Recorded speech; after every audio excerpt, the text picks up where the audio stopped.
Olá pessoal, professor Paulo, vamos dar sequência ao nosso segundo vídeo agora falando dos dados vitais. Então vamos falar da frequência cardíaca, da frequência respiratória, da pressão arterial, temperatura e saturação.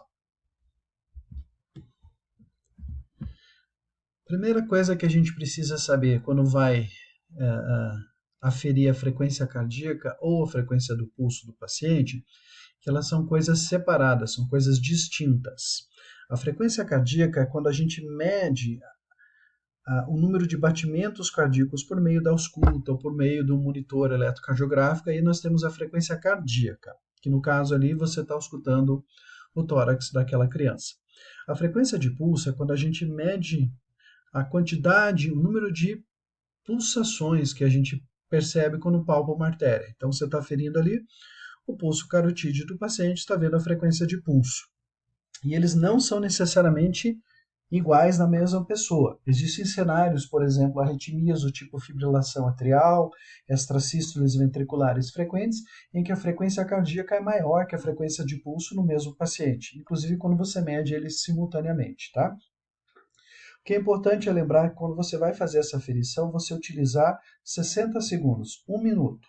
Então você vai palpar o pulso radial do paciente, você vai contar 60 segundos, 1 minuto, e vai ver quantos batimentos você percebeu.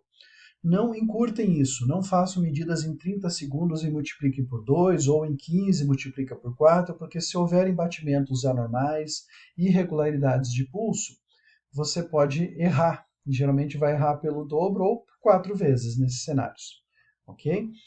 Quando você avalia a frequência de pulso, essencialmente, você vai ver se é regular ou não esse intervalo entre os batimentos, tá?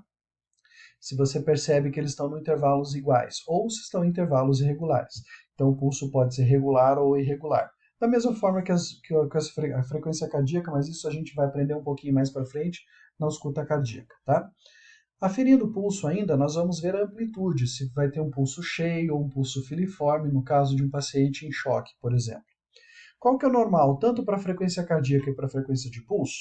O esperado de uma pessoa adulta é entre 50 a 100 sístoles por minuto, SPM. Então, nós temos acima de 100 sístoles por minuto os pacientes que estão com taquicardia, pacientes com abaixo de 50 sístoles por minuto, bradicardia. Esse é o valor atual. Alguns livros mais antigos falam em 60 batimentos, mas hoje são 50 sístoles por minuto normal. Ok? Vamos falar da frequência respiratória, rapidinho. Qual que é o normal? E aqui há muita variação em literatura. O esperado num paciente adulto é de 14 a 20 respirações por minuto, RPMs. Com certeza, se ele tiver mais de 25 respirações por minuto, ele tem uma taquipneia, uma frequência elevada das respirações. Se ele tiver abaixo de 8 respirações por minuto, nós temos uma bradipneia. Quando nós avaliamos a profundidade que a movimentação respiratória, a movimentação do tórax faz, se tiver uma profundidade aumentada, respirações profundas, nós temos hiperpneia, respirações superficiais, nós temos hipopneia. E existe um termo semiológico que é utilizado em alguns casos, como pessoas que estão com asma, crianças, por exemplo, que é a polipneia, que é uma respiração rápida e curta, igual dos filhotinhos de cachorro, tá? Então, a polipneia é uma respiração rápida e curta.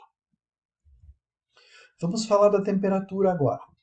Qual que é a temperatura normal? Isso são dados do livro de medicina interna do Harrison. O normal da temperatura é uma variação entre 36,8 graus Celsius com desvio para mais e para menos 0,0 graus Celsius. Tá? Vai depender, por exemplo, a hora que você mede a temperatura. Às 6 da manhã, essa temperatura normal é de até 37,2. Já no final da tarde, às 18 horas, é de 37,7. Então, quando que eu vou dizer que o paciente tem hipertermia? Quando que o paciente tem febre? Quando que a temperatura não está normal? Isso vai depender primeiro do termômetro que você está utilizando. No Brasil, os mais utilizados é o axilar. Então, a temperatura axilar lá, o TAX, é uma temperatura anormal indicativa de provável febre acima de 37,8 graus Celsius. Tá ok? E se a gente utilizar o termômetro retal, que em alguns casos se faz necessário, é acima de 38 graus Celsius. Por exemplo, ali 39, tá? É 38 graus Celsius. O que que é febre? O que que é hipertermia? O que que é internação? Febre é uma síndrome, que é um descontrole da temperatura que faz com que o hipotálamo permita que a gente atinja temperaturas acima de 37,8, por exemplo. Isso é febre. Então, tem uma síndrome, tem calafrio associado, tem sudorese, vasoconstrição periférica, uma série de achados. Hipertermia é um termo para a gente chamar apenas de elevação da temperatura. E existem quadros graves, que são geralmente complicações de anestésicos ou de algumas medicações neurolépticas, que causam hipertermia. Temos a hipertermia maligna, síndrome neuroléptica maligna, em que o paciente tem uma temperatura elevada, mas ele tem outros achados também compatíveis. São quadros bastante graves, tá? E internação é um termo que a gente usa quando aquelas pessoas têm a brilhante ideia de fazer corrida de aventura no deserto do Saara durante o dia. Então a pessoa exaure todos os mecanismos de controle interno de temperatura e ela leva um quadro extremamente grave de elevação de temperatura. Então vocês vão ver paciente fazendo 40 graus Celsius, por exemplo, não suando mais. Então é um risco bastante grave da pessoa, inclusive, evoluir a óbito, é isso, tá? Só lembrando, tá errado no slide ali, por favor, a temperatura retal normal é até 38 graus Celsius, tá ok? Vamos para frente. Oximetria de pulso. Pessoal, antigamente era extremamente raro ter oxímetros, praticamente era só no hospital, na sala de emergência, na UTI. Hoje, com a facilitação dos portáteis, vários de vocês, inclusive, já têm. Tá? Lembrando que ele vai te dar uma medida da saturação arterial por meio de uma transmissão de um feixe de luz e que ele te dá também uma frequência cardíaca associada. Não é frequência de pulso, é uma frequência cardíaca. Ok? A oximetria ela depende da perfusão. Então, se você está colocando do dedo do paciente, ele tem que ter uma perfusão boa nesse dedo para você ter uma leitura adequada. É muito comum vocês verem paciente em parada cardiorrespiratória, paciente chocado, a gente não conseguir identificar a oximetria de pulso desse paciente, mesmo ele não tendo problemas de saturação, tá? E agora a grande confusão que dá, qual que é o valor normal da saturação? O valor normal da saturação, ele é acima de 90%. Esse é o normal. Qual que é o esperado para pessoas normais, pessoas que não têm nenhuma doença, se a gente for medir na sala? É de acima de 94. Então, isso é o esperado para as pessoas normais. Quando que a pessoa tem uma baixa saturação? Quando ela tem abaixo de 90%. Por isso que se considera até 90%. Ok?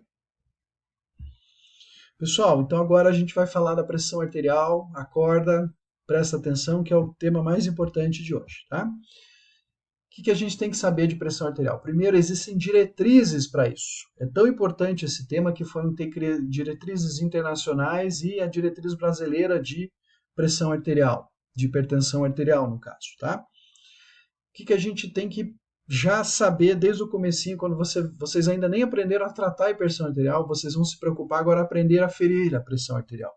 Então, a regra mais importante é faça método palpatório antes do auscultatório. Sempre o palpatório e depois o auscultatório. Okay? A gente vai ver em detalhes como é que a gente faz isso.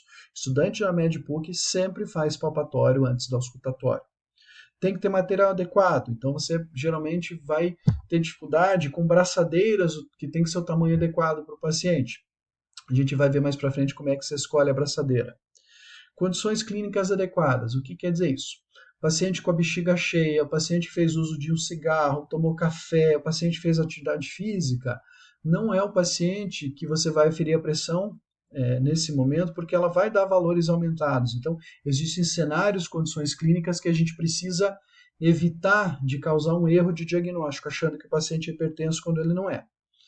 Primeira consulta é sempre obrigatório aferir no membro superior direito, no membro superior esquerdo, sempre. A não ser que você tenha uma consulta recente com o paciente, que você aferiu a pressão, você pode aferir só na pressão que sempre, no braço que sempre deu o maior valor, tá? Mas de maneira geral, vamos caprichar e medir sempre os dois membros. Primeira consulta, não tem dúvida, tem que ser os dois membros sempre. Em alguns cenários, quando você está suspeitando de algumas doenças, você vai ferir inclusive nos membros inferiores junto, nos 4 membros. Toda vez que tiver valores diferentes, você perceber uma arritmia, um valor muito alto, muito baixo, você sempre afere de novo. Ok? algumas coisas para já começar certo. Você vai posicionar o braço do paciente na altura do quinto espaço intercostal, na altura do coração, e ele com um anteparo, ele não segurando com o próprio peso do braço, tá? Se não tiver esse anteparo, você segura o braço do paciente. Você vai posicionar a tua braçadeira que permita acima de 2,5 centímetros da prega cubital. Então, a braçadeira 2,5 cm acima da prega cubital, e é mais fácil de ouvir os sons de Korokov, percebê-los, usando a campânula do estetoscópio. Você pode usar a membrana, não tem problema. Tá? A tua braçadeira tem que corresponder a 40% da circunferência do braço e a 80% do comprimento do braço. Vocês vão aprender na prática como é que a gente escolhe essa braçadeira por meio de uma fita métrica. Aqui os erros mais comuns que a gente pode encontrar. Esse é um erro muito clássico, é feio de fazer isso, pessoal. É você prender a braçadeira, prender o estetoscópio na braçadeira. Tá vendo ali que está a imagem à esquerda? Você não precisa nem colocar a mão ali, não apertar porque a braçadeira está prendendo. É óbvio que não vai dar certo, né? E o outro erro bastante comum é a braçadeira muito baixa, não está 2,5 cm acima da prega cubital. Também vai dar erro, além de ser extremamente difícil de fazer a aferição. Tá? O que é essa etapa palpatória? Basicamente, identificar a pressão de oclusão da artéria, em que você vai palpar a artéria radial ou braquial, da tua preferência, você vai inflar o manguito, né, já com a braçadeira colocada certinho no braço, e você vai perceber em que valor que desaparece a pulsação, você não sente mais a pulsação. Basicamente, você descobriu a pressão de oclusão do paciente. Vamos supor que no caso do teu paciente, com 100 milímetros de mercúrio, você percebeu que desapareceu a pulsação. Então, essa é a pressão de oclusão.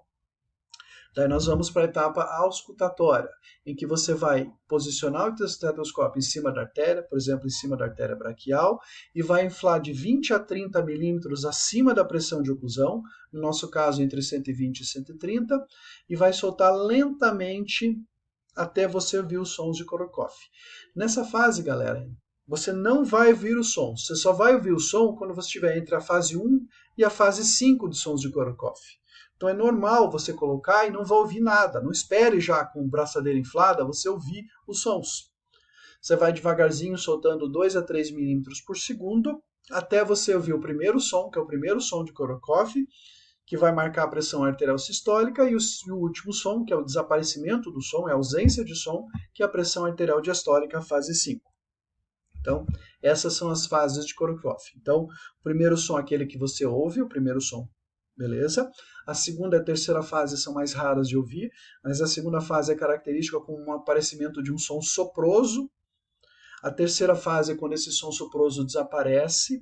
A quarta fase é quando há um abafamento dos sons.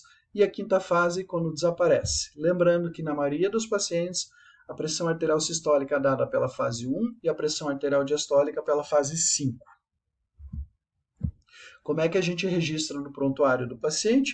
A gente registra, por exemplo, então, membro superior direito, uma pressão de 122 por 68, com o paciente sentada. Membro superior esquerdo, 130 por 72, sentada. E o que você tem que saber quando você vê isso no prontuário? Que você vai aferir na próxima vez a paciente, você vai dar preferência para o membro superior esquerdo, e não foi feito arredondamentos, não foi para 120 por 70 a pressão, 130 por 70, não, você adota os valores certinhos sem arredondar.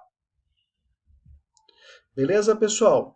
No próximo vídeo agora eu vou falar para vocês sobre hidratação dos pacientes, os dados antropométricos também.